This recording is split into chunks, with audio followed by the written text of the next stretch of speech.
Let's see if we can get this thing.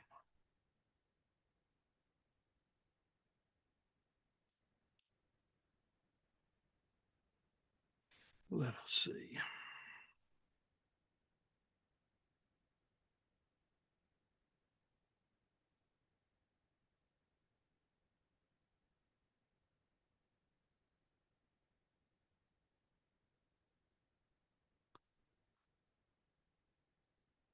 Well, spinning wheel, maybe live, may not. Can't see the chat yet. Wait, oh, here we go. There's the chat. Phil Woody is in the house with the spanner. We are live. Andy Beckett. Sound and video good. Makes a change there, Phil. I'm on my new laptop. I'm on my new camera. I'm not going to get around with it because it moves. Michael, hello. Thank you for letting me know you were live. Travis Tuggle, my guy, in the house. Catcher of massive fish. I'm even in the Bad Rhino attire. Hey, can I just say, right, I'm not on any deal with Bad Rhino or anything like that, but I'm going to tell you this. Bad Rhino sponsor a few guys from Giant Slive and people like Terry Hollands, who is an absolute legend and potentially going to be an arm wrestler. My boy Bobby Frampton, we already started him going, and we spoke about it quite a bit when we were over at the Show Classic. Could be another one coming over. Bad Rhino got a couple of shirts from him for going on holiday. Wow. For your bigger guy, you're looking for quality. Joking aside, they don't muff. These guys have some good kit. They really do. How's everybody doing tonight, mother fluffers? Let's have a look. Nope. I said no, Google. We are live. Been away for a while, guys. Tim in the house. You know, hope everybody's good. Armenian arm wrestlers in. Pro Night attendant is in. Dan is in. And he's already started with a question. Have you always lived in Manchester? Don't actually live in Manchester, mate. Live near Manchester. I'm about, I'd say an hour and 5 minutes, hour and 10 minutes outside of Manchester on a good day. A little bit longer with traffic. Oh, here we go. Coming in. Ravioli Bandit. Let's go. Sam W32. One go. Let's go. John Jones. Neil, do you have an ego? I have an alter ego. He's called Bob. And Luke could tell you all about him. Luke, how are you doing, pal? Hey, I'm good, bud. How are you? John Jones just asked me if I had an ego. Oh, get hell. Fine guy like me. Ego? No chance. No ego at all. No. Oh, I can't hear you, mate. Get your volume on, Luke. We're doing a bit of see here. Huh? It's time. Winter's coming. I do a bit of lip reading. No sound? 89. Have you talked with Brian, Robert, or Dexter to see how EVW 19 did compared to previous events? You know what, mate? I'll tell you something. Kelso 89. I literally went from the Show Classic onto an airplane, flew back to the UK, flew the car to the UK, and that was that. Now, let's just have a look at this camera and make sure we got everything good. Can you hear me? Neil, nothing. Check we're on gallery. Nothing. Can you see Luke at home, guys? Let me know. Can you hear me, Neil? Let me know in the chat. You're not hearing me. We can hear Luke. Why can I not hear Luke?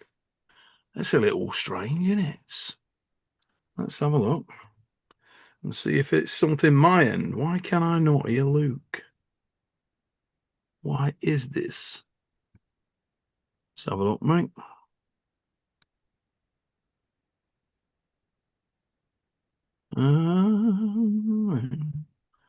Let's have a look. Audio settings. Can you hear me, guys?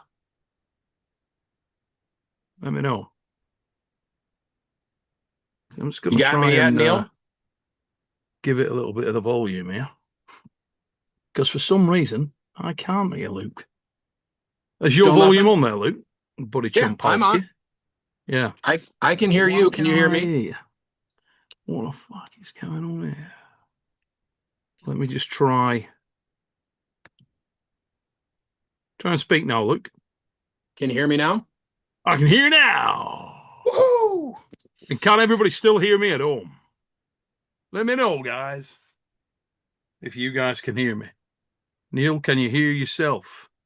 I can only hear myself when I speak. Yeah. Yep, there you go. Lovely darts. Hey, we do need Technical Director Ray. Technical Director Ray was over with the mighty Luke. He was. We spent a week together. It was awesome. Pretty good.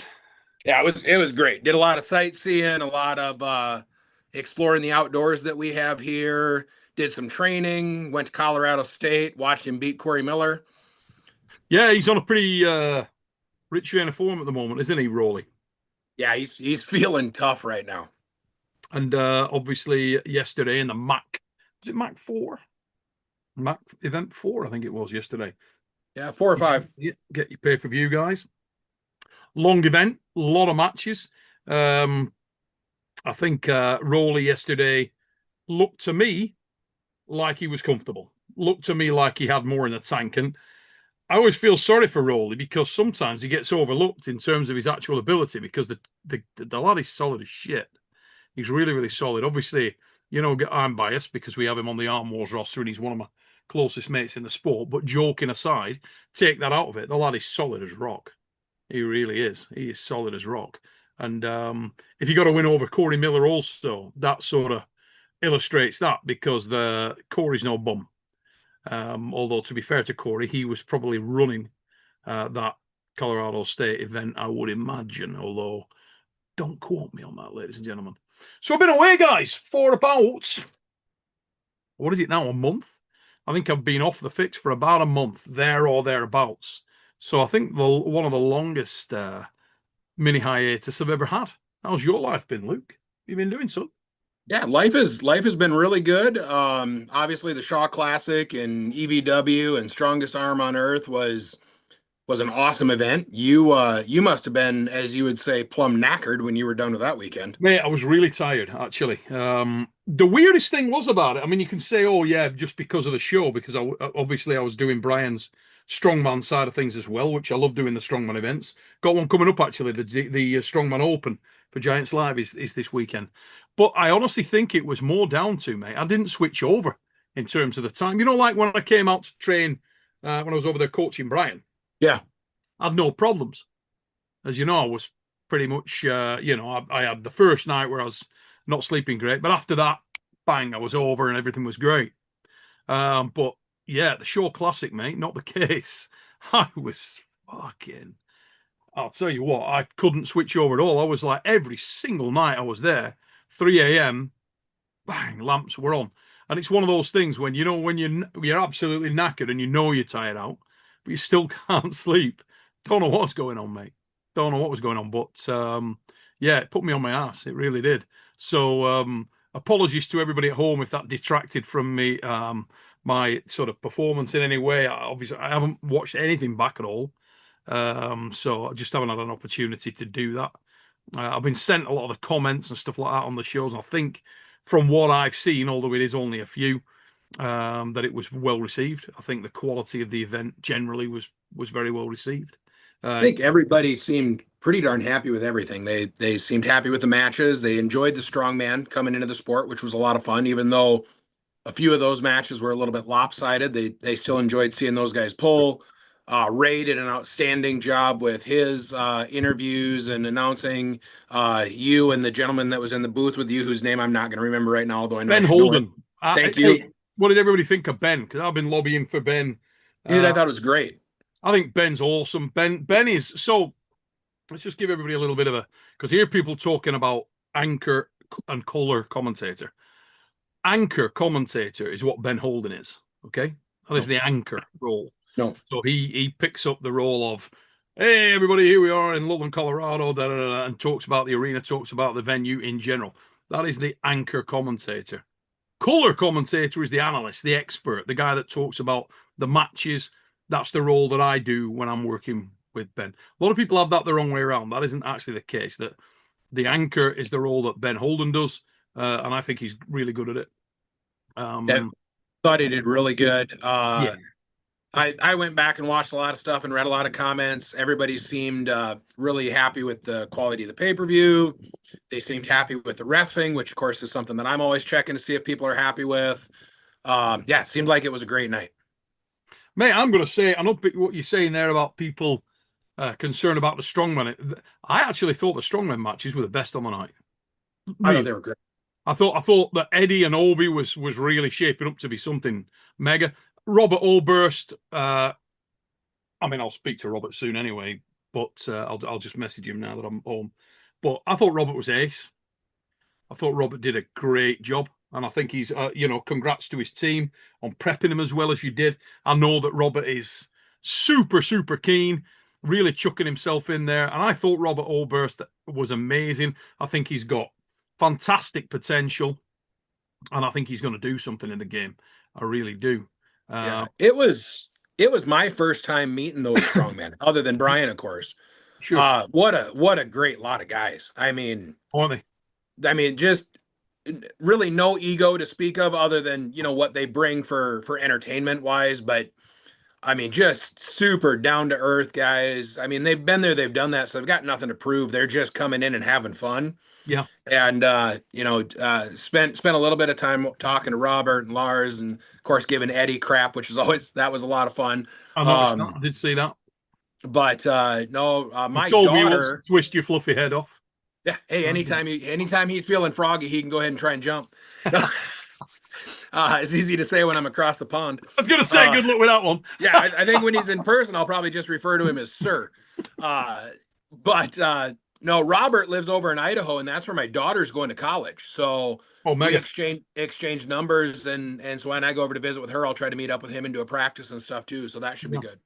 Yeah, Obi was great. As I say, I was very obviously massively invested in Eddie and Brian because I've been coaching both guys for the build up to those matches, and I was completely over the moon. Hello, mate.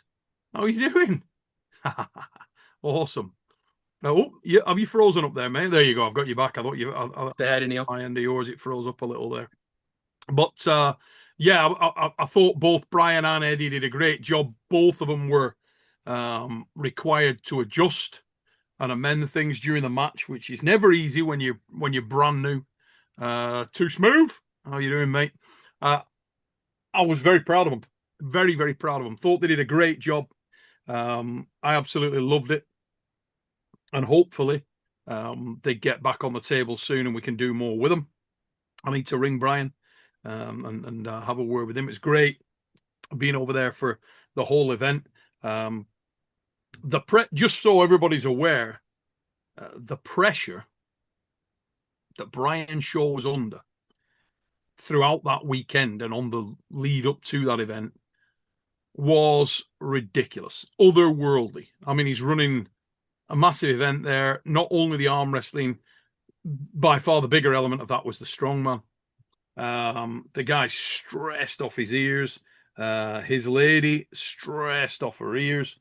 So Kerry and Brian were really under it. They did a fantastic job. I was very pleased for Brian that he managed to pull it out. I love Brandon Allen. Think that kid's ace. He gets it. He's entertaining. He's underrated. And he's just a lovely guy. I think Brandon Allen's a tremendous bloke. So I thought he did himself proud as well. I thought he did really well.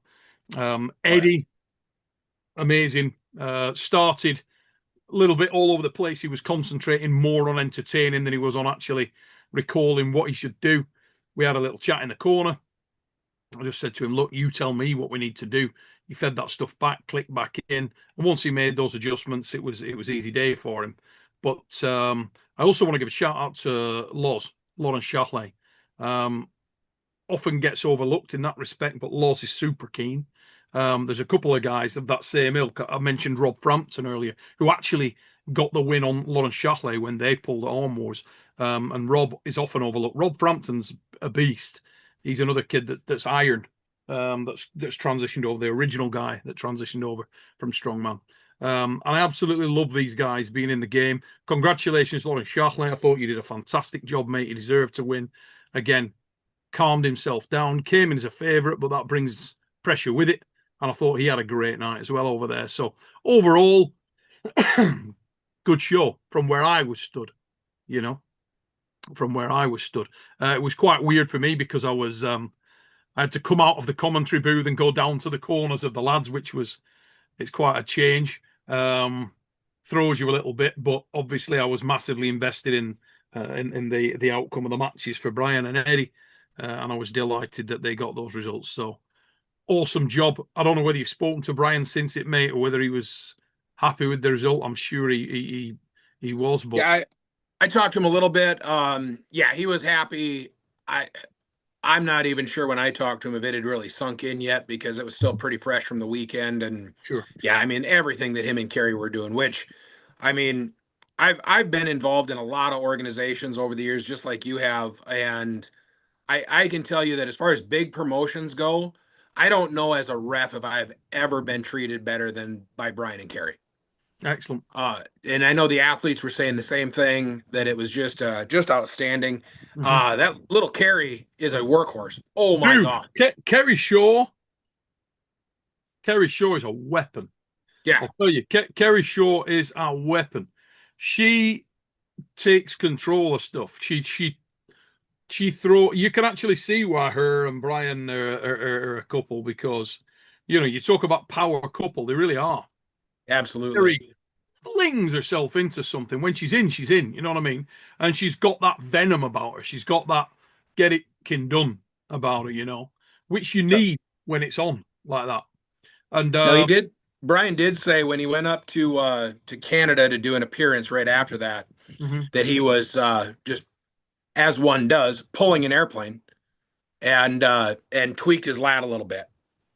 But he said he didn't think it was a big deal and was starting to feel better. I see he practiced this week, so it must be feeling pretty good. I think uh, not this coming week, but the week after. I think I'm going to get down there for another training. Yeah, get out and do a little bit. I want to catch up with Brian, have a bit of a debrief, and go through some stuff. Picked up a great deal watching it. So, but overall, really, really impressive night from all the strongmen. I hope that Martins wasn't knocked by it or his confidence knocked by it at all. There was a few matches that went quite comfortably there. I mean, Derek Smith. Derek had a great deal of pressure coming in there. I thought he'd get the job done because Derek is a very big lad. Saray, still relatively new. And to shut down someone like Derek when Derek's moving well is not an easy thing to do. Yeah. He's a very big guy. Derek looked Got the a great best I've team. seen him in 2 years. Yeah, I think he did. And I think a lot of that will also be because of the fact that he's so close to home. For anybody out there that thinks it doesn't make a difference to an arm wrestler. I know obviously Saray is closer to home, but a lot of people will be judging Derek's performances on Derek when he's traveled. Derek when he's gone to Istanbul, Derek when he's gone to other countries to compete. Derek when he's in the US, I'm sure is a very different prospect. And I think he was confident as hell throughout the weekend. And he looked great. Looked really, really solid. So yeah, good for you. Derek Smith got a lot of opportunity going forward, I'm sure.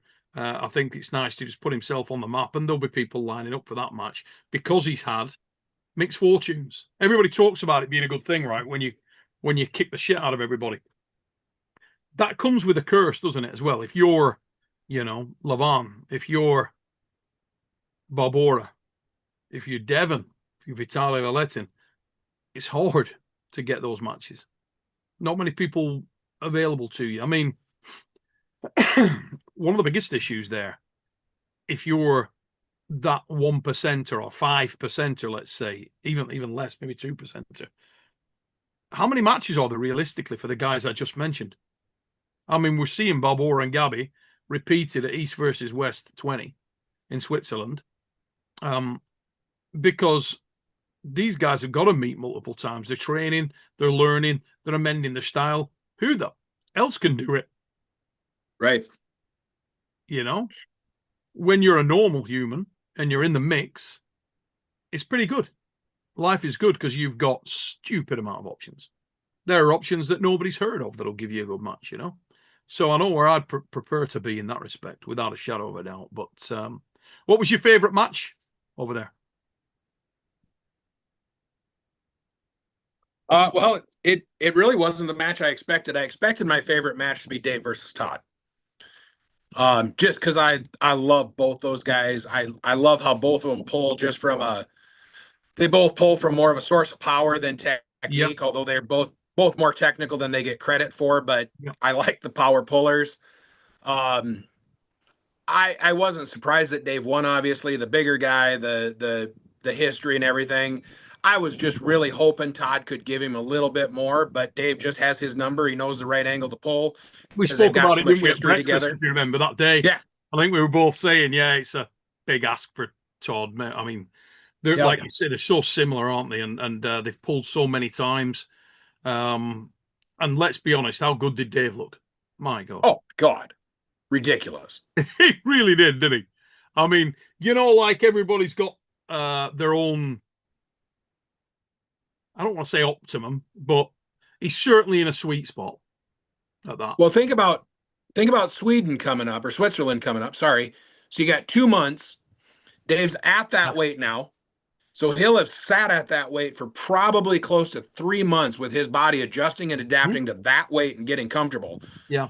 Boy, come Switzerland, he could be really something special. Dude, he's a monster. I mean, obviously, very different guy he's pulling over there because Ibrahim Sagov is blisteringly quick, you know. But Dave's in it.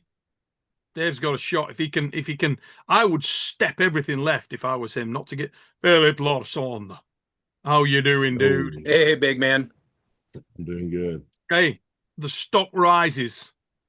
The stock rises, Filip Larsson. Mate, Keep getting them. congratulations, pal. Bad dude. Thank you very much. No surprises here. No surprises. Yeah, very good. Thank you. Thank you.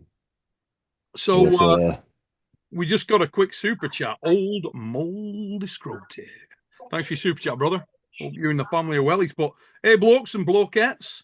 Neil, if Jerry wins, doesn't that kill the hype a bit for the Vitali versus Devon match? Who have you got, Jerry or Vitali? Well, I'm going to throw that open to everybody. I've got Vitali Leletin for numerous reasons, mate. I'll tell you why. I think the arm of Vitali Leletin is problematic to slow down. Gives him a mega opportunity to be on the A side early, and he started hitting with a little bit more vigor. Second reason, there's a lot of blueprints out there on how to pull well against Jerry. Jerry has had numerous things which have been problematic for him this year, and I think that can be a problem, very distracting for him.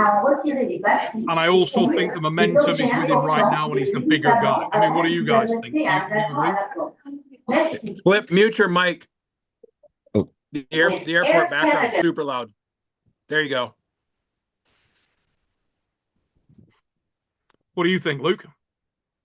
I think it's a really interesting match. The same problem we always have, Neil. I could be reffing that, so I'm not going to give my prediction. But Okay.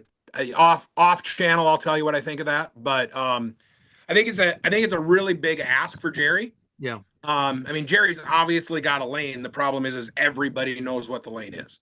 Yeah. So if Vitali's smart enough to not let Jerry get in his lane, it could be a pretty tough day for Jerry. But I mean, all it takes is Jerry hitting that lane right one time and gassing Vitali out, and the momentum of the entire match changes. So it really could be a barn burner. Yeah, it's funny, isn't it? Because Jerry does have a lane, and Jerry's beaten guys that are really big and really serious before. But I don't think that momentum is with him right now. I don't think that it's the strongest time for him right now. And I think it might be the strongest time for Laletin. I think Vitali right now is in a really rich vein of form, and I think he's going to take some beating. We will see. And I genuinely wish Jerry all the best in this endeavor. You know, he's a super experienced lad. He may well prove me wrong, but I don't know. I've got a feeling that it's not going to be great. What do you think, Philip? I think it's gonna be an easy match for him, man. Because his center table control and his cupping and his ability to hit so fast. Who changed the It's just view? gonna be- Did everybody see that? My views just changed, went black. Oh, now I've got all of you. What the? Who did that? Was that one of you guys? I didn't do anything. So, but yeah, I think that his cupping ability and the hand size, so he's gonna be able to grab low and high at the same time on Jerry. And then just cup hard and either go straight side or he can even top roll from that position because Yeah. I think Jerry will And he's also got a purposely go. counter press option, hasn't he? Yeah. So I think this one is going to be Vitali's pretty easily, actually. Easily, yeah. I was speaking to another large name in the sport who predicted the same today. Felt that it's going to be Vitali's day. As I say, would love Jerry to come in and prove me wrong. I think that there's been times, not too distant past, where Jerry would have given Vitali a lot more trouble. But the travel to Europe is a thing. The timing and the amount of prep and focus, for obvious reasons, on the sport is a thing. And I think that could play a factor. But I'm going to get hold of Jerry and I'm going to see where he's at rather than sort of judging him unnecessarily in that regard. I'm just, you know, taking a view based upon that. Filip Larsson, let's talk about you. Yes. Like me, okay. Luke, did you see that yesterday? Just some highlights of it. Looking pretty solid, Filip Larsson.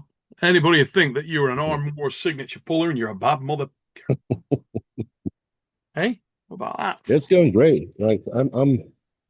I'm being lucky, I guess, because I'm the underdog all the time. I'm still managing to pull some wins. Yeah, mate, you can't be an underdog for much longer. Unless you're, I mean, where do you put yourself now? Where do you, in your mind, because I know you're a very straight bloke, you're not someone who sort of bigs yourself up. Where do you put yourself when you look at the mix now in the supers? Do you think you're top 20, top 10? Where are you at? Oh, top 20, I think. Somewhere there. I think I got chances against people in top 10. But like Depending it could on always style. be, yeah, styles, and it's also levels, you know. Like the level I'm at now, I can feel comfortable, but then you just go up a little bit and all of a sudden you're very uncomfortable. So it's so hard to gauge, but I'm looking forward to a match where I have to work hard because then I will know where I am. Yeah. Well, you So know, the match that, to me, mate, I mean, it's the match that I'd originally tried to get for East versus West 19. For me, yourself and Rickard Bornman makes all the sense. And that was on paper there for a while, wasn't it? So, yeah, but then again, even if I beat Rickard or when I beat him, it's still not going to say much because like it won't gauge my level really. It's just because he beat Pablo, but Brad Grundy beat Pablo, and I beat Brad Grundy, so it's really just keeps me at the same position where I am. I won't find anything like won't find the next level. Like, see, I kind of view it slightly different, Philip. Well, you know, from the sort of arm wars conversations and background, I think people like entertaining arm wrestling matches. Absolutely. And I think if you're in entertaining arm wrestling matches with relevant arm wrestlers, which obviously Rickard's on that growth slide now, he's really on the tear. People have a lot of, I know what happened with Pablo was unfortunate, but he's definitely on that growth slant now, and I think people are really feeling like he's the next big thing. So if you can derail that or get into a barnstormer, I think, and he's also a guy he's a little well-rounded. He can do different things and has balls to do different things. I really like the kid. So I think that would be a very relevant match and a very interesting match. Luke, how do you see that one? Yeah. The only thing I don't like about Filip and Rhaegar is does it potentially stall one of them when they lose, since they are, from the outside looking in, they're relatively at the same level. So if Filip wins that match, what's the next match for Rijkaard, or vice versa? Because I think both of them are such impressive up and coming arm wrestlers in that class. Yeah. I love the match, but I'd almost like to see them progress parallel to each other before they met, to climb that ladder a little bit further. From a show perspective, from an arm wrestling perspective, I'd like to see them arm wrestle tomorrow.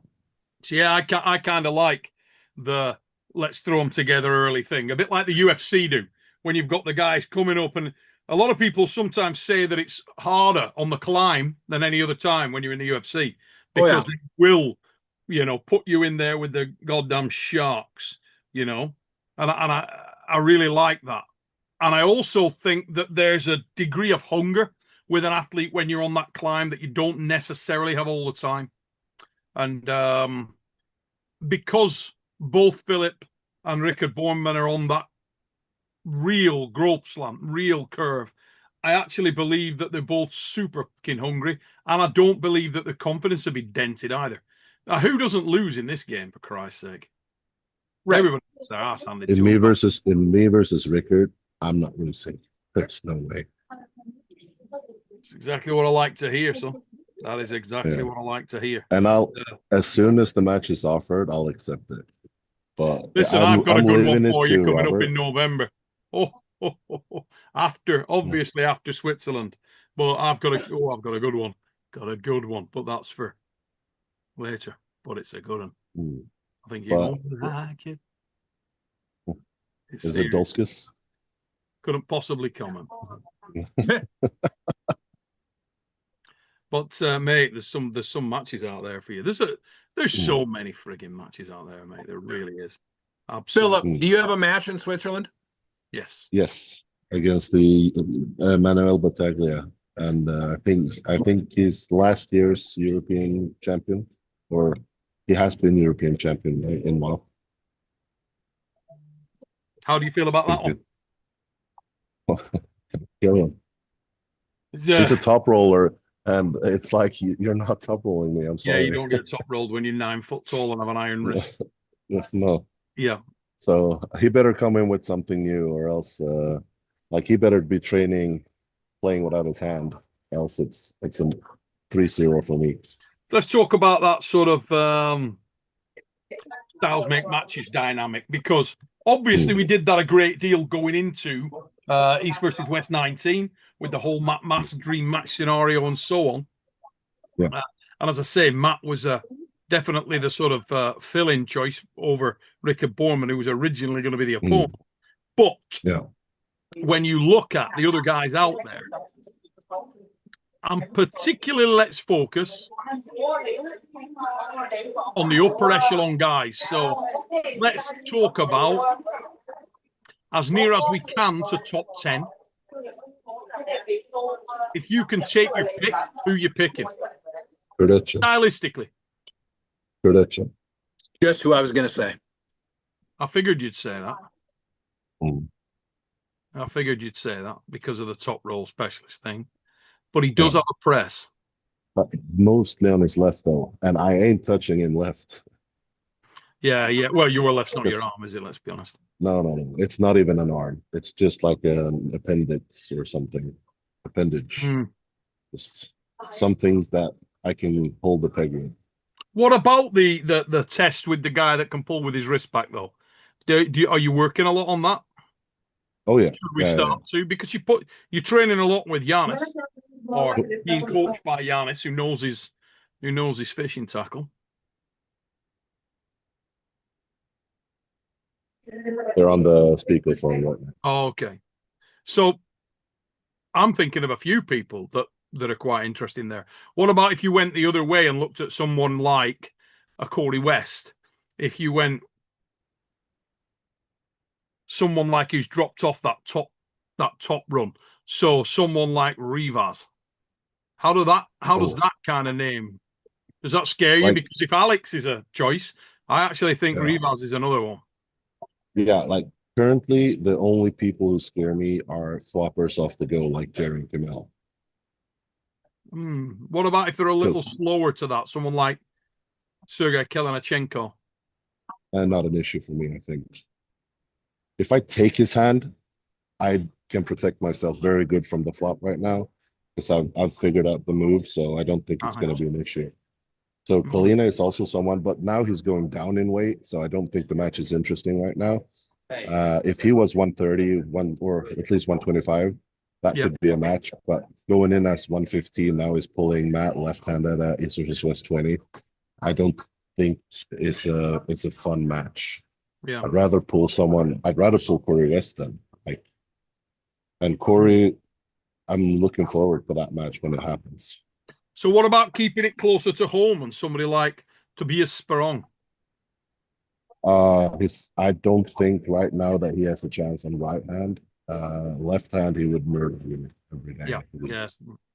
Yeah, I'm only talking right at the moment, mate, because I know, to be Yeah, fair to you, your left is yeah, not something you're targeting.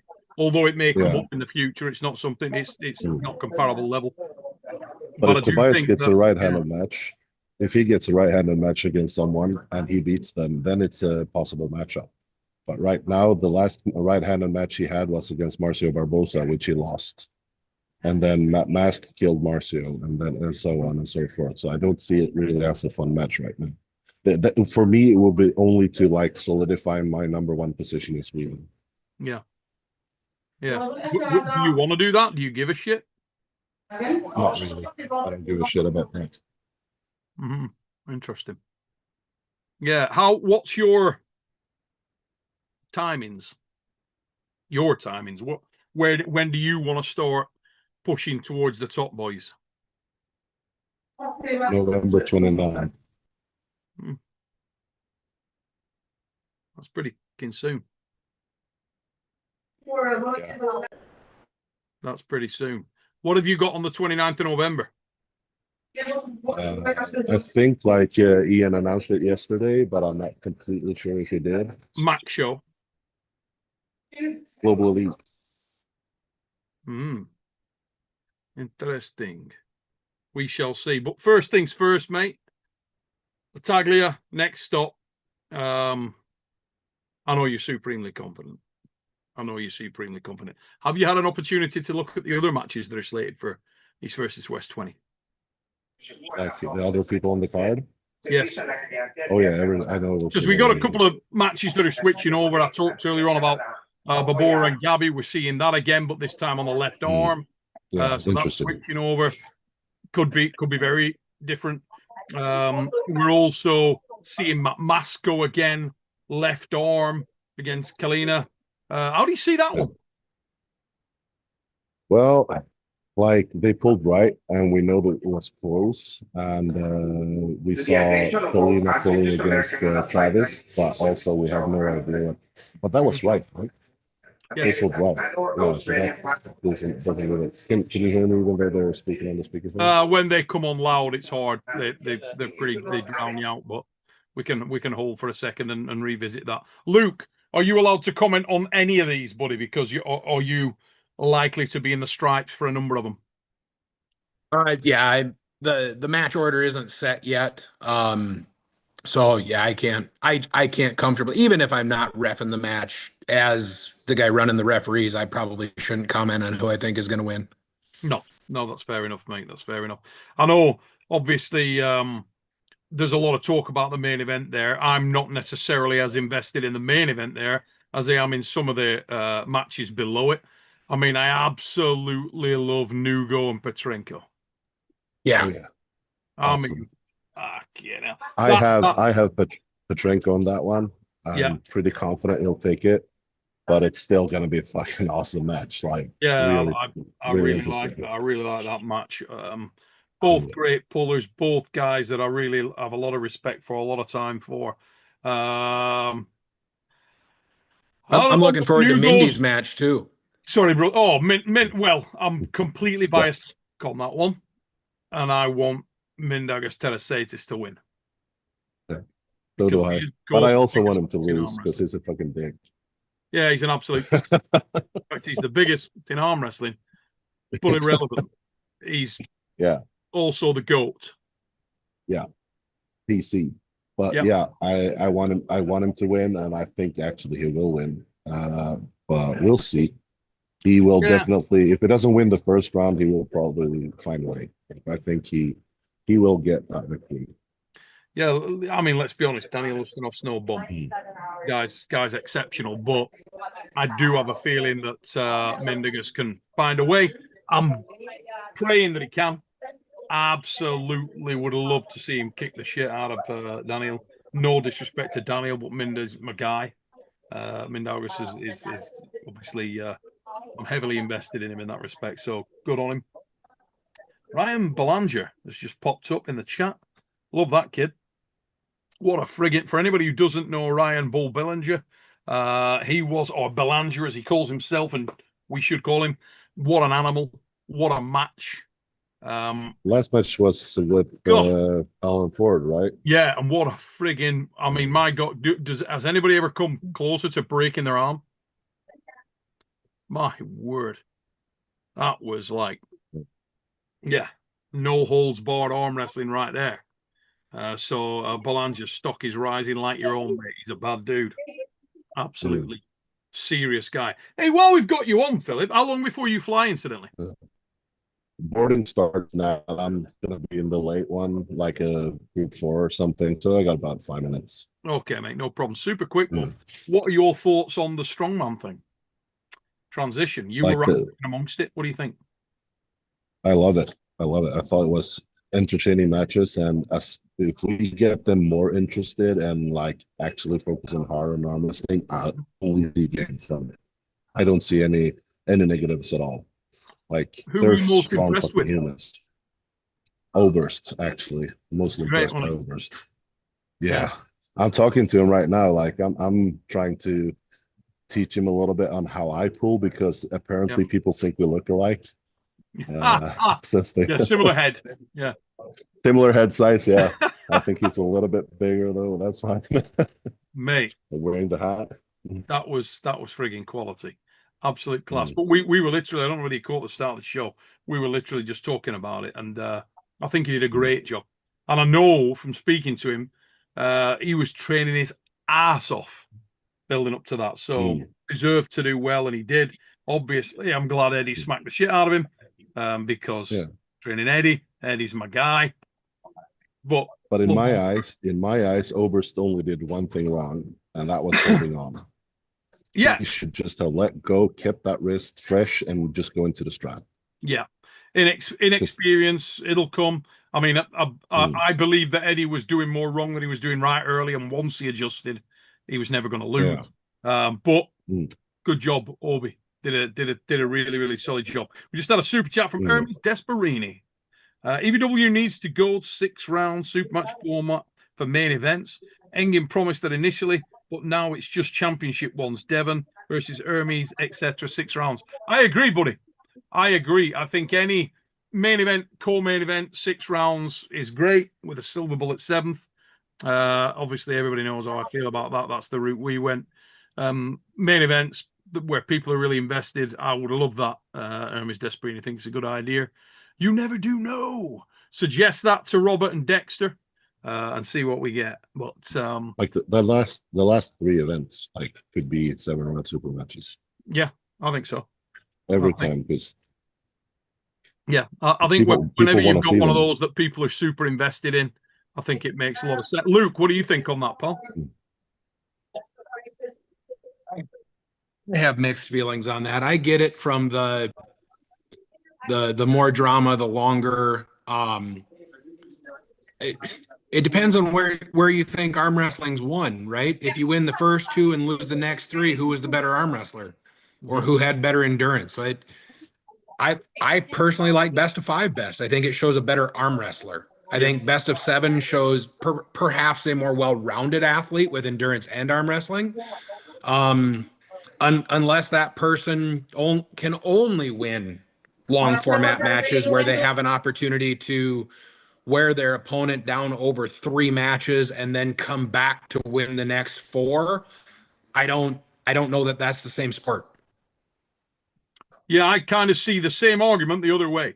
I think the more opportunities you've got, if you've got a lot in your technical arsenal, gives you more opportunities to try different stuff. So even if you're an explosive fast guy, you can try different things. Let's say, for example, you pin down a number of the main systems of arm wrestling. Hook. Let's say we just go with the 3 systems of top roll, press, and hooking. But you've got a couple of looks within each one of those.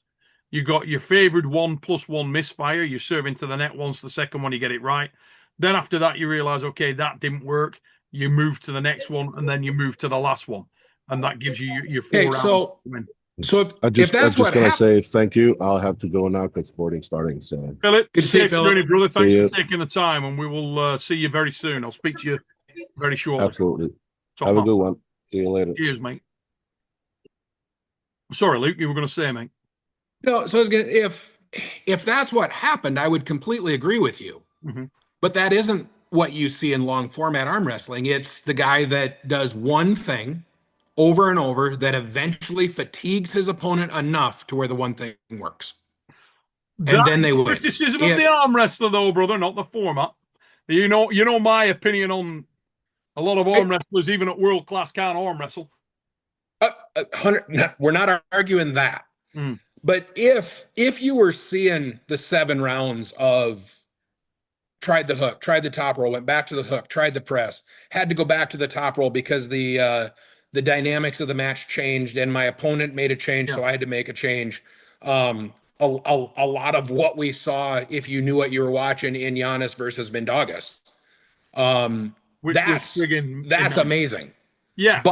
But it's not traditionally what we've seen in best of 7 arm wrestling. We see it more of just an event of attrition, and you eventually just wear your opponent's pronator out so much or their hand out so much or whatever that now you can finally win because you weren't strong enough to win the first 3 rounds.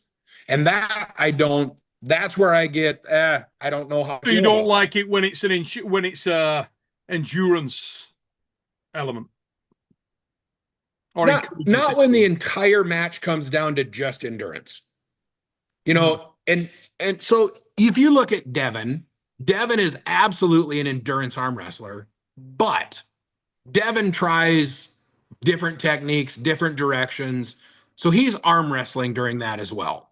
Yep. And then if you look at Bob Brown, and I'll pick on Bob because Bob's my best mate in the sport, and we talk about this all the time, and he knows this. Bob is purely the endurance arm wrestler. He is going to stop you. When he stops, he's an outstanding arm wrestler. You've got to be able to out arm wrestle him. Mm-hmm. But he's eventually going to fatigue your hand to a point that he can take your hand and transition to a press to get you beat. Yep. If he can't stop that match and fatigue you out, he doesn't win that match. Period. There's no technique that he's going to implore that changes that if he can't get you to fatigue, unless he's just simply stronger than you. So what about this then? Do you think it potentially, the longer format, therefore, you could argue that it encourages evolution of technique? So people need to get more technical, more technically well-rounded. Because my theory on a lot of this is that the use of PEDs in the sport and so on has encouraged less technique, more massive power. So there's a lot more Goran Ivanisevic than there is Andre Agassi. You know what I'm saying? So I'd agree with that. Grass. And I think it has caused evolution in the sport. I think that's why you see Michael Todd lose more often. Some controversial shit right there. Well, guys have figured out how to beat Michael's ace move.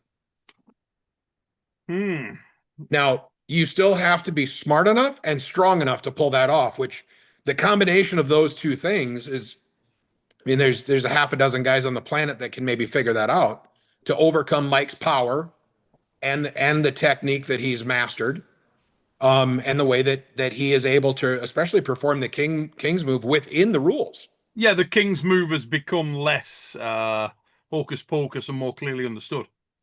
you know. That's kind of Absolutely, underlines it to some extent. but Mike at the heavier weights, I'm going to say that Mike probably pulls the most impressive King's move. He's probably got the best technique. I think he's got the strongest King's move because he can consistently pull that move within the rules. Michael very seldom fouls in the King's move. Very, very seldom fouls. Very seldom. So he's well within the parameters of the move. If anything, he's come up more in the last year than going down. As far as how he sets and how he pulls and when he can transition to a press and everything, and it's fine. But the guys that are beating him have a longer lever, the ability to go across the table with him when he's sitting out off the side like that, and an understanding of when to and when not to go for it. So I mean, you're right. It's absolutely caused an evolution in that type of arm wrestling. Yeah. I just saw a comment, right, from Joe, and it said, if you get spanked 3 times in a row, you lose. Clean cut. I disagree, mate.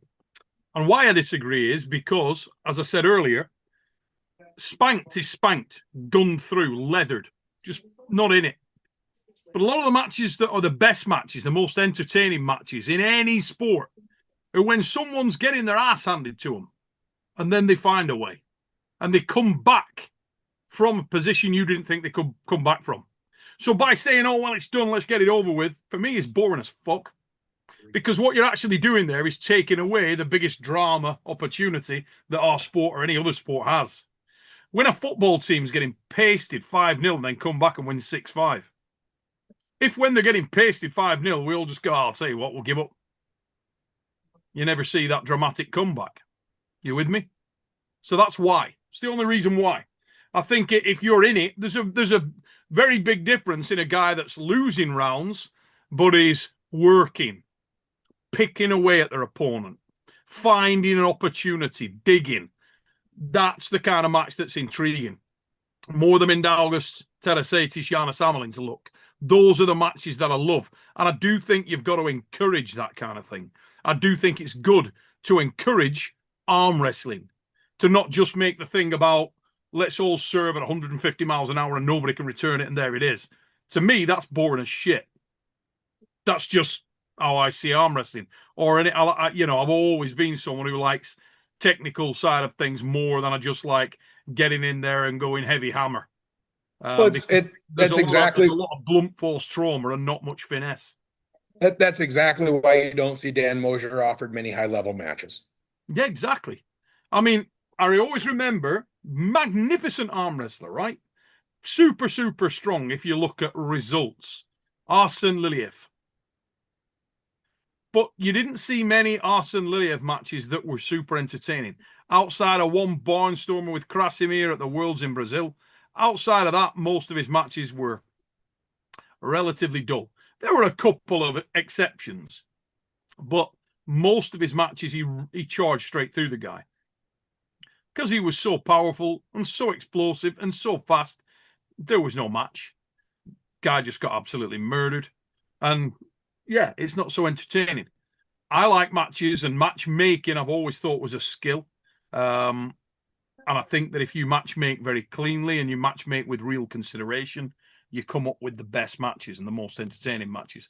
Okay, so I've been really lucky to get a lot of really good matches. So riddle me this, Neil. Let's go. Yeah, Dan Mosier. Yes, I know you're super familiar with him.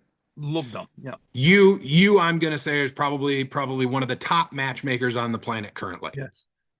Well, who do you match Dan with to make that an entertaining match?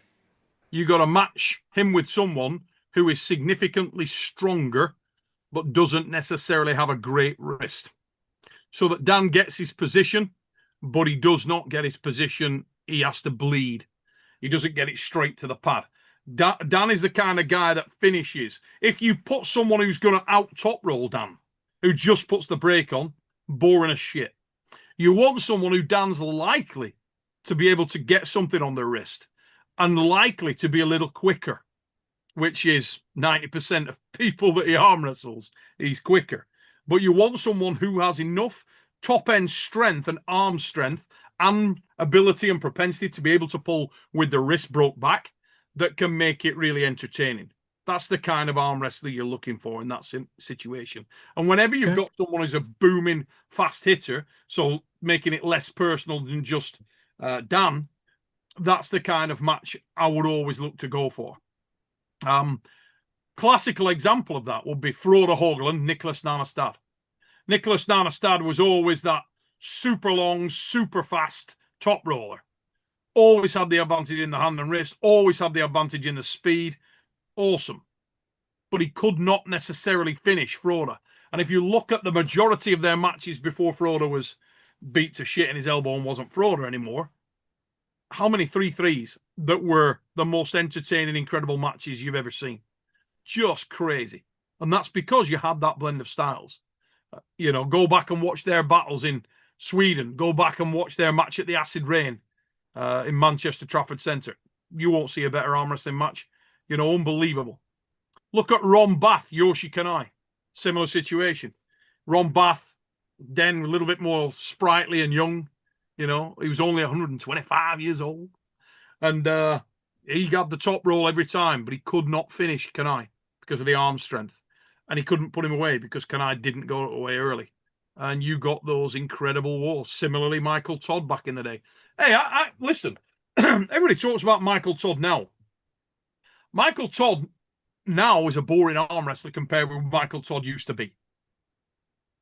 I've told Mike that many times. Mike may have not been elite at that time, but entertaining? Jesus. Yeah. Dude was phenomenal. Was in stupid matches, unbelievable matches. Him and Barboza at the Deepwater, the famous event where the changing of the guard with Devon and John Brzenk. I remember both Devon and John watching that match and after the finish going, Jesus, follow that. It was ridiculous. We had The Secret, Stuart Hall and Peter Sherber had an absolute frigging barnstormer that day with a very similar look. Then we had Marcio and Mike, which was hellfire. And then off the back of that, we got Devon and John. So yeah, pretty dramatic stuff, mate. Pretty dramatic stuff. Yeah, quality stuff. But I'm biased. I love the technical matches. I love the technical side of arm wrestling more than I love the strength. And I'm a massive fan of strength. I mean, my God, I spend my life in strength and strongman and that kind of thing. But I do like finesse. I do like technical. I do like and I gravitate towards that side of the sport. Oh, I mean, Luke, how that is. But I've always been fascinated by it. I like. What's a nice way of saying this? Fucking, I'm just going to say it. I go to a lot of clubs all over the world, and I see a lot of arm wrestlers who aren't actually paying attention to what they're doing. You go to tournaments, and there's a lot of guys that are so fired up and going crazy that they're missing the wood for the trees. They've had the opportunity to win the match 3 times and run right past it because they weren't really concentrating on what they were doing. Had they been concentrating on what they were doing, they've got 4 or 5 opportunities to win that match that they just completely ignored. So do you believe, Neil, because you've been to a lot of those clubs and arm wrestled with those guys and watched those guys train, and so have I. Mm-hmm. And I've seen the same thing that you've seen. In my opinion, I think they're missing that during their matches on the table in an event because in practice, they're too intent on winning in practice instead of arm wrestling in practice. Correct. Would you agree with that? 100%, mate. Listen, I've just come back from the Tenerife Arm Wrestling Club. Shout out to the Dannies, Danny and Danny. Hope you're listening, guys. Absolutely top guys. Loved them. The club over in Tenerife, amazing little club. The Canary Islands, doing wonderful stuff, and it was great to be out there with them. And I did a seminar. Went over there, did a seminar with them. Took about 4 hours. We were going through a lot of stuff. And the main thing that I got from the guys afterwards and from Danny and Danny, the dad and son team, was how their minds were blown and it was a completely different approach to the sport, just looking at things very, very differently. And I get that a lot whenever I do the seminars, which, I'll do seminars for any club anywhere in the world if it makes sense to do it. But I get that a great deal. I got that when I came over to Brian and we're talking to the club there, that it's, totally different approach, totally different look on how you arm wrestle. And so many clubs go into training and they don't actually train. They just go in there and they have a good night, pulling, having a beer, and that's all they do, Oh, it's Nathan with a squirrel. Nice, Nathan. Love a squirrel. Fucking Nathan. What a guy. Chucked in a quick squirrel. Amazing. I'll tell you what. I hope you got the soup sorted, mate. Lucky Ones podcast. Thank you for your super chat also. But hey, Neil and Luke, hope you're both well. Hope you guys are too. Remember, get over there and sub to Lucky Ones podcast about the ladies in our sport, and more power to them. Up the girls in that respect. And I know that they are coming thick and fast into the sport now. There's more and more ladies getting involved in the game, particularly on the strong woman side of things. There is some remarkable talent coming up, let me tell you. Oh my God. Could shake up the sport more than the men's. That's my honest opinion. Have you had a chance to pull with any of the girls yet that are coming in from strong woman? No, but I watched the stuff you put out on that, and I would love to. I mean, there's some incredibly raw talent there that's amazing. So the lady that followed you onto the bloody grip thing when we're at the classic? Yes. I was pulling with Sam the next day. So I'm gonna tell you, Sam Bellavo. Wow. What a beast. She is iron, Luke. I'm telling you. I'm not going to remember her name, but the one from Scotland.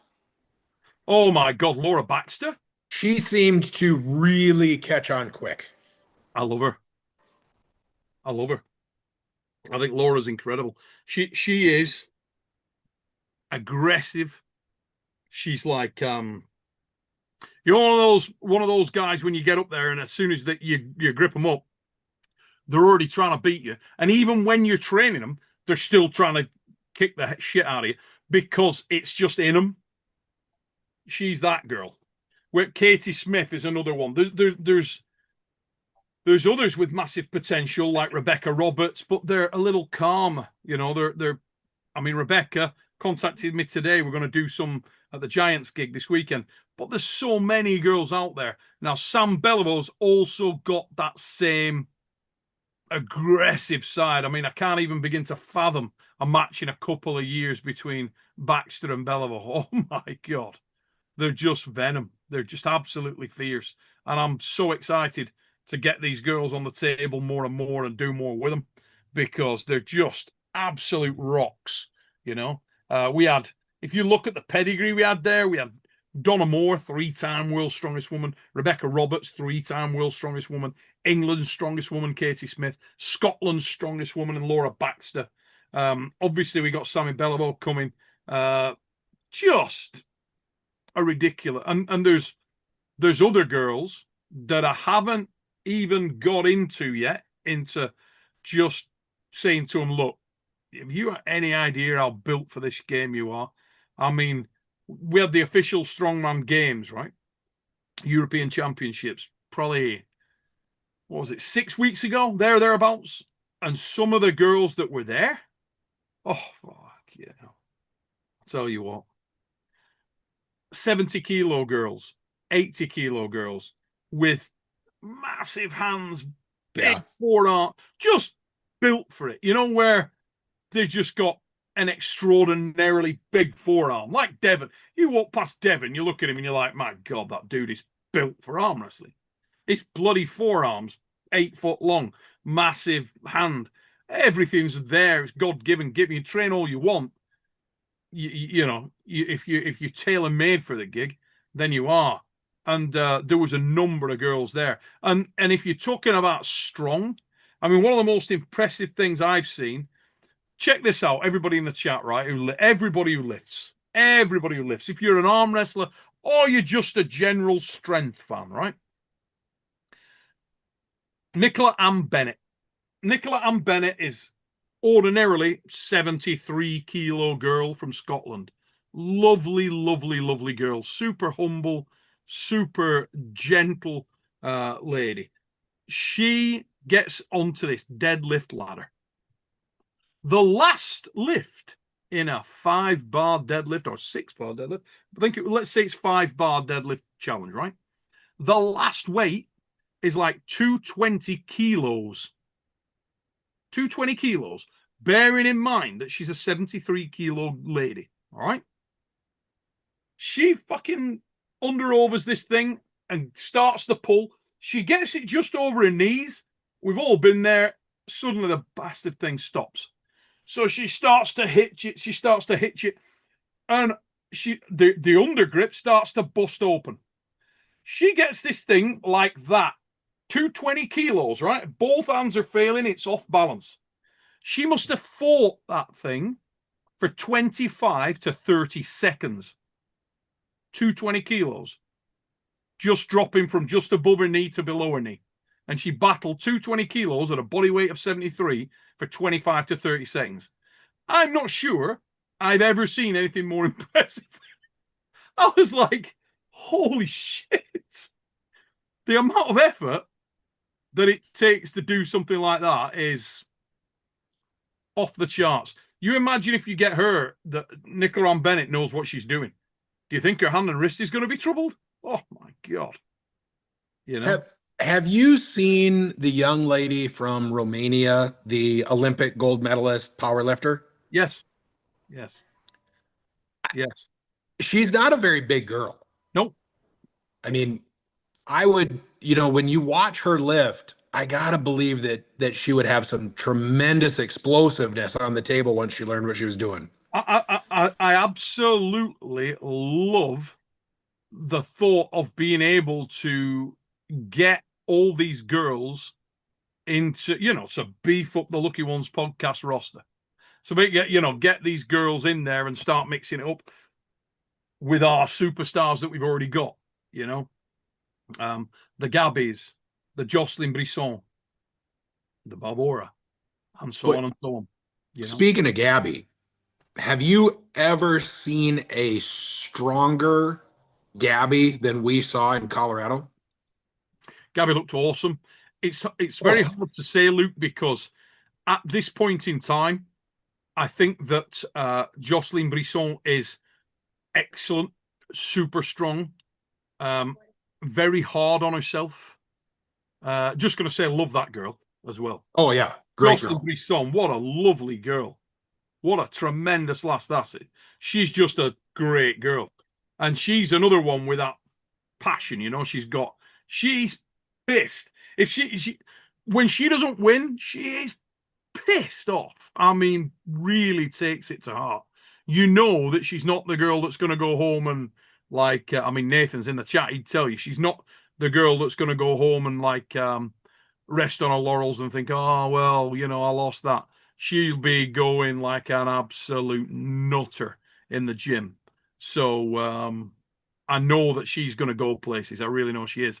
And I think Jocelyn at the moment has got a few holes in her game that Gabby, because of the experience, could piece apart a little bit. So whilst Gabby was exceptional, I actually don't think it was as hard for Gabby as you may have thought. I think Gabby, in the first round, when the match sat up, both girls spun out. When the match sat up, Jocelyn moved. She did the right thing at the wrong time. It's like, they're playing all the right notes, not necessarily in the right order. You know what I mean? One of those. Now, not to take anything. Yeah, not take anything away from Jocelyn. She's a great puller. She's really making some great progress. I agree. Way too hard on herself. Yeah. And I can say that coming from someone who's also way too hard on themselves. It's easy to recognize than somebody else. Yeah. But I've had the opportunity to train with Gabby before and stuff. And I mean, this version of Gabby, Jocelyn would have had to bring something pretty darn special to slow Gabby down in Colorado. She was Gabby's a tank. very, very. When we were talking about strong, I was talking to some of the guys beforehand, and they were saying, "Oh, I don't think it's possible for Gabby to be as strong in some of these areas. Well, she's pretty strong. Yeah, pretty strong. I mean, if you hook with Gabby Vasconcelos, you know you're in hook. Oh, I mean, the girl is iron. You know, the girl is iron. There's no doubt about it. So, it's not fair to compare them yet in terms of where the power level will be if it was a level playing field technically. But one thing we do know is that Gabby Vasconcelos has got unbelievable arm strength. Unbelievable. So let's see how the left goes with her and Barbora. Should be interesting, shouldn't it? I mean, because that's another woman that is ungodly strong. Yeah, and built for the job. Oh, you know, big girl, big long levers, got it all. And she's only a puppy too. She's only young. Yeah. I mean, you know, she's got. I mean, you see some of the young arm wrestlers, male and female, that are coming through. A lot of them are early 20s. You know, that are killers. It's like they've got so much time, so much opportunity to progress, to evolve their game. So it's exciting times. We're another super chat from Lucky Ones podcast. Guys, thank you very much. Excited for the ladies. Laura Baxter, Hannah Lindsay, and Donna Moore are going to be great contenders. They really are. And there's others there, as I say, Katie Smith,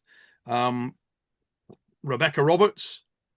I'm going to say this, right? If Rebecca Roberts keeps committed and she joins up the weapons that she's got and the power that she's got, watch out, because God, she's got some weapons. I'll tell you, unbelievable weaponry. She's got hands like Filip. I mean, and I'm not kidding. We're talking just something else. Just something else. You know, a 6'4" giantess that with just unbelievable levers. Oh, and she loves it. And she's ace.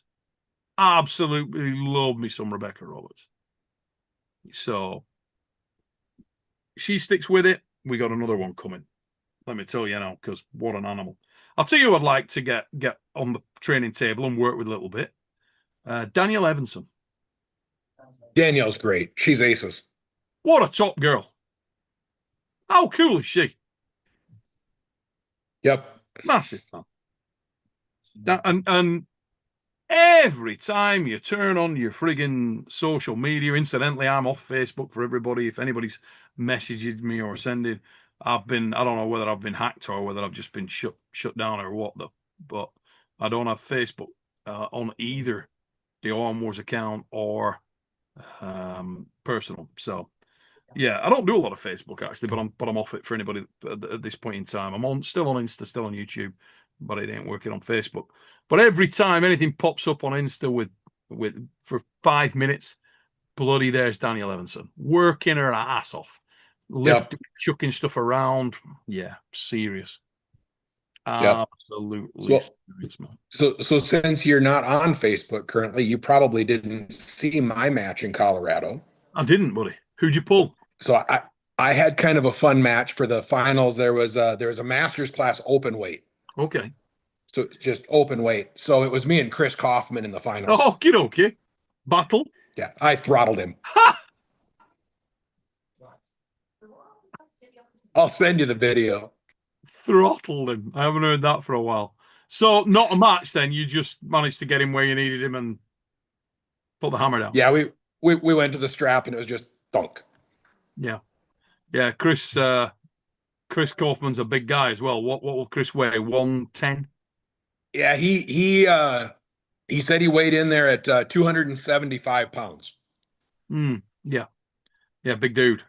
And what are you right now? 187? What's that? What you're about what, 187, 190? Yeah, about 85, 90 kilo. Yeah. So, but you got some horsepower, mate. You've never been shy of having the power, have you? So no. Yeah. So you got into the strap, hooked him, and got the win. Yep. So that was kind of fun. Always fun to beat on big guys. The class go was that was the final of the Open. That was the finals, yeah. But did you pull the class with Ray because usually you do multiple, don't you? I didn't. I pulled a round robin, Right. and then I pulled the Masters open weight, and then I refed. Mm, So the round robin was probably a lot of guys that you wouldn't know as myself. Josh, what's his last name from Canada? Ray pulled him in a super match last year. let's think for Canada. Who the frig did Ray pull? Where at Mac? No, I don't think it might have been at Mac. Joshua, crap. Let me look. I don't think I saw that match. And then guy by the name of Nathan out of North Dakota. Mhm. Vince Gordon, who you met at Brian's place. Love him. Great dude. Yep. Steve West is one of Tim Talmadge's boys. Love that kid also. And then Isaac Russell, who is Oh, love him. yeah, Little love that kid. Legolas. So I took second in the round robin Mm-hmm. to Isaac. Isaac, strong, mate. Yep, Isaac beat me. I made a mistake. He capitalized and got the win on it. So I was, if there was somebody I had to take a loss to, I don't mind losing to Isaac. He's such an outstanding young man. Oh, I want him in Arm Wars bad. Yeah, that was a yeah, that was a fun round robin for sure. But yeah, let's see here if I can. I'm trying to think who you were talking about with a Josh Rodriguez I did not see that match. out of Canada. Did not see that match. How'd that go? I put him in the strap and beat him. To be fair, Josh's first match in the round robin was an absolute killer war. Okay. And it blew him up pretty good. So I don't know if he ended up winning a match in the round robin. Mm. Yeah, if you'd start have with a rough one, it's if you'd have structured it in any other order, he'd have probably been one of the favorites. okay. But he just got in a killer war first round. How did his match with Ray go, mate, when he pulled him? Ray beat him. Yeah, easy or hard? I think Ray had pretty good control. Yeah, did you see Ray's match yesterday? I saw one of the rounds yesterday, but that was it. Tina was messaging me, letting me know how it went. Sounded like he had pretty much all the control he needed. Lost one round, but he let out a little too much rope. I think, yeah. I don't think he'd have lost anything. He didn't not want it. He was making a bit of a show of it. Ray was dominant, buddy.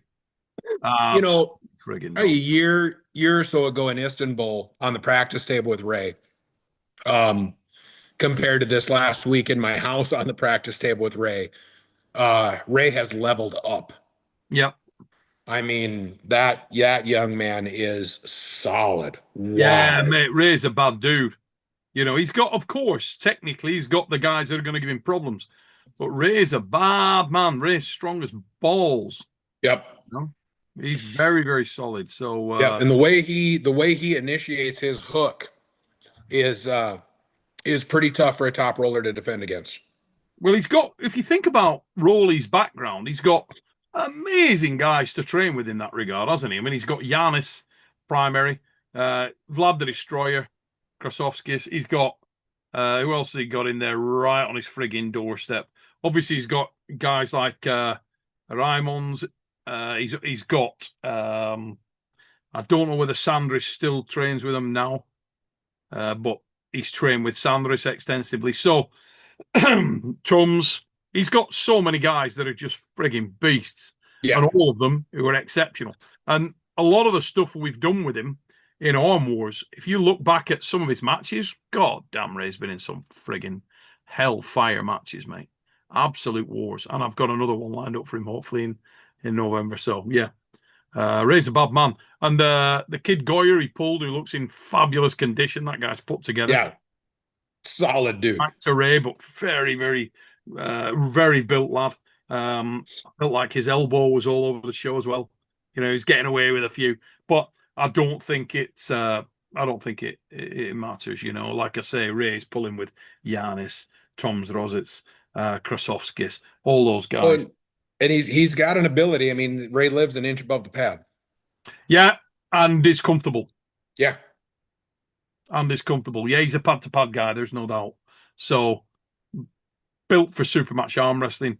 If you're anywhere near his strength level, he'll seal your faith. Yeah. Frigging problem.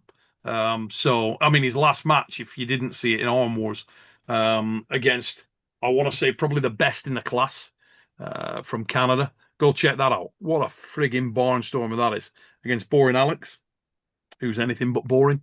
But yeah, that was some frigging match, and more to come. Rolly's a beast. I don't know whether he's I think he's still in Canada for one more night. I think so. Yeah. A lot of good guys coming up, mate. We were talking about a fella you probably don't know. But Rodrigo Alba is another guy, Spanish kid. Another one who's on the rise right now. Absolute weapon. And he's a guy that can do really well. Obviously, Isaac, we were talking about a moment ago. There's so many guys that are coming through that are going to be killers. And it's getting these guys onto cards, introducing people to them so we can build them up, promote them, and get them in front of the eyeballs. You know, that's what we need to do. When that Isaac Russell, and I've told him this a dozen times, but if there is ever a kid that should show up to arm wrestling a Captain America t-shirt, he's the kid. Yeah, he's solid as shit, isn't he? Yeah.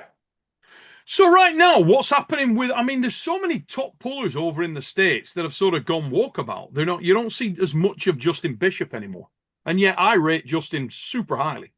Yep. So Justin Bishop has a match coming up either sometime this fall. I believe he's pulling Cole Caspers. Or Okay. no. Yeah, crap. It's either Cole Caspers or Hunter Nobbs. I can't remember which one. I thought somebody told me Hunter had given up, and I thought, I hope not. Somebody told me that the other day. Said Hunter Nobbs has given up, and I went, nah, bullshit. And that doesn't seem right. And I'm like, really? Because I think Hunter Nobbs is great. Hunter's an awesome young man. Yeah. Oh, hopefully, Hunter, if you're watching this, please don't give up arm wrestling. He's a beast. Don't let anything screw you up just because you took one loss, mate. Because you got. Yeah, no kidding. Especially a loss against Mindy. I mean, yeah. And he's got the head for it. He's got the attitude for it, the look for it. I think he's great. Another guy that can be in match after match. There's so many good matches for him out there. It's like the Hale Razor, Jeff Hale. I mean, I'm a massive fan of Jeff. Yep. I hope Jeff comes back and does a lot of stuff as well. So Hermes Desperini just come in with a super chat. I think you should start doing a fans podcast one time every 2 months or so, maybe just have a rotating fans through an hour or so, good conversation and content. Mate, gonna try and do more. Got a few challenges personally outside of arm wrestling at the moment, family stuff, which people close to me know, involving some of my family's health, and that's been ongoing for the last sort of 24 months or so. But yeah, makes life very difficult. But anytime that I can do that, I will certainly do it. Just while we're on it, guys, we're going to be on for about another 5 minutes, and then I'm going to let Luke get on with his day. Luke, thank you for coming on, mate. Great to catch up with you, buddy. It's been a while, as I say, been away for a little while. If everybody that's in there can hit that like button, guys, great to hear your comments. Let us know what you think. Love to read your comments. Even the guys that I don't necessarily agree with some of the comments doesn't mean that I'm right or you are. It's just I didn't agree with a comment. So somebody in the chat said that Bishop is pulling Eli Sadov in Hawthorne, Nevada. I think that's September 20th, and I think they're pulling right and left-handed, and then pulling Hunter Nobbs in December. Eli's badass lefty, any badass lefty. Yeah, oh yeah, really, really solid lefty.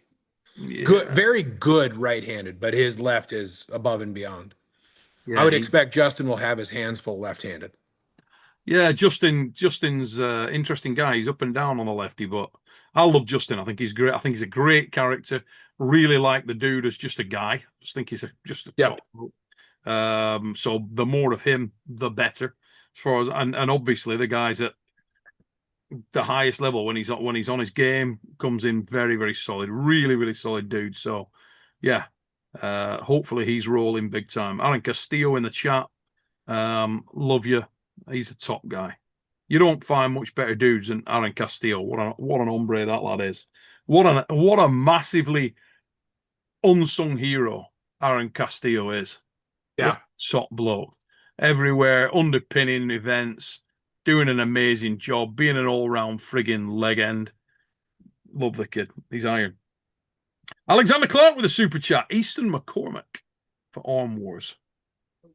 Dude is a beast. Do I know you, Easton McCormick? And if not, why not? Do you know that kid? Easton McCormick. I don't, and somebody earlier posted that me versus Easton at Arm Wars would be a great match, but I don't know who he is. Do me a favor, Alex. Send me some stuff. Not on Facebook Messenger, because I'm off it at the moment till I know what's going on. But yeah, send me some stuff. Let me see Easton McCormick. Why not? I'd love to check it out. Would love to see what he's got. But great news that Hunter Knopf's is not giving up. That's fantastic news. I'm really, really pleased to hear that because I'm a massive fan. Remember, guys, please hit that like button before you leave us today. We're going to jump off pretty much now. Going to get some stuff done. It was fantastic to check back in with you all. Thank you for everybody that's taken the time out to check out tonight's show. Hope you've had some fun and enjoyed it. I want to say a massive thanks to Luke for coming on. One of the best guys in the sport, Luke. Super knowledgeable lad. And always full of great opinion on the sport of arm wrestling, as you've seen tonight. Guy knows his stuff. One of the best referees in the world. And he will be in Switzerland, Zurich, on the 1st of November. So what's next for you have you got anything before that on the table, mate? I think there's like 14 tournaments on October 4th, all across the US and Canada. I'm going to pick one of those and go to one of those. Right. But the one that I'm mostly training for is I'm going to pull the Swiss Open when I come over. Oh, That has been a bucket list event that I've wanted to pull forever. So I'm going to pull the 85 kilo at the Swiss Open and see how I do there. It should be fun. And I do believe that it'll probably be pretty rammed this year. I really do believe that one will be pretty rammed. I'm assuming that's taking place on the Friday, not the Saturday in the day. But do you know different? I don't know the exact dates of what's happening when. I just know that that's the tournament that's in conjunction with EVW. And the only reason I say that is if you're gonna do that and then into the stripes for 6 hours, whatever that tournament's gonna take or the card's gonna take, may the Lord be with thee. Yeah, that could, if that's the case, I may have to rethink my plan a little bit because I'm obviously there for East versus West. But if I can pull that tournament, I would really love to. That's, like I said, that's been one on my list that I've always wanted to attend. So fair enough, mate. How many other guys such as Bob Brown, is he heading over for that? I don't know. I don't think so. He's got a match a week after that. I don't know that it's officially confirmed yet, but there is and I don't think there's any problem with me saying it. But I believe he is going to be pulling the one and only Giannis Omlins. Oh, that's a tough one. Yeah, a little bit. Yeah, it's a tough one right there. Yeah. Yeah. No comment. That's a tough one, man. Very, very tough one. Love you, Bob. That's a tough one, brother. Well, I mean, the thing Oh, is, the Kings, but you know, when Bob gets a match to stop, he can typically out arm wrestle his competitor. Out arm wrestling Giannis is that's a different hill to climb, isn't it? Yeah. So, but I also know that Giannis, I believe, is Bob's favorite arm wrestler. Yeah. So it's just a great match all the way around. Yeah, Giannis is bad dude. Oh, one of the chosen few. That kid can arm wrestle. Big time. Love him. The Jedi. He's a beast. But that's coming up. Good luck with that one, Bob. I'm not having a tenner on you, son. There. If you pull that one off, my hat comes off. That's all I'm going to say. Just looking at the chat there and seeing some stuff pop up on Easton. Easton took gold junior worlds 24. He's from Nebraska, I believe. He's 20 years old, trains with Wallace Dilly. Do I know this kid? Have I met Easton? I'm trying to bloody think. I'm going to go and do some checking, see if I can find him when the fuel finishes. But yeah, send me some stuff, Alex, if you can.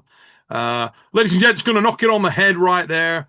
Massive thanks to Luke. Remember, follow this guy on Instagram. I think that Phil Woody put the link in there a few minutes ago on the chat. He did. I can see it there.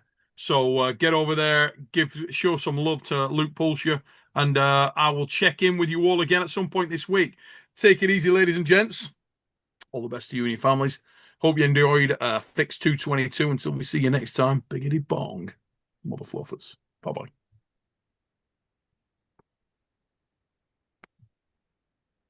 Cheers, Luke. Top man. Yeah, good show. Thanks for having me on. Thanks for coming on, mate.